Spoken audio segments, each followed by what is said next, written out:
Beetroot கூட்டு இப்படி வச்சு சாப்பிட்ருக்கீங்களா? சூப்பர், செம்ம டேஸ்ட்டாக இருக்குங்க. நீங்களும் ட்ரை பண்ணி பாருங்கள்.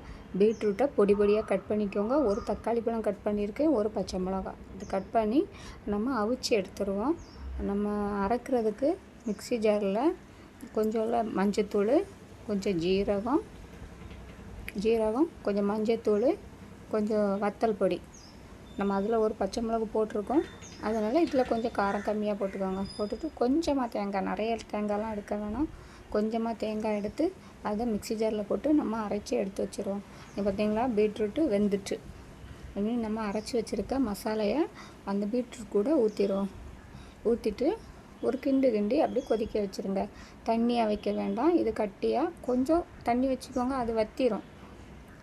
லைட்டாக ஒரு கிண்டி விட்டுட்டு அது அப்படியே இருக்கட்டும், ஒரு பக்கத்தில் வேகட்டும். அந்த மசாலா வேறு நம்ம தாளிக்கிறதுக்கு அடுப்பு பற்ற வச்சு கடாய் எடுத்து வச்சுக்கோங்க. கொஞ்சம் ஜீரகமும் கடுகும் போட்டுக்கோங்க, கருவேப்பிலை போட்டுக்கோங்க, ஒரு முழு வத்தல் போடுறதா இருந்தால் போட்டுக்கோங்க. போட்டுட்டு இதையும் அது கூட எடுத்து விட்டுருங்க. மசாலா ஊற்றுறோம்ல, அப்போ அந்த டைமில் கொஞ்சமாக சால்ட்டு போட்டுக்கோங்க, அது கூட எடுத்து விட்டுருங்க.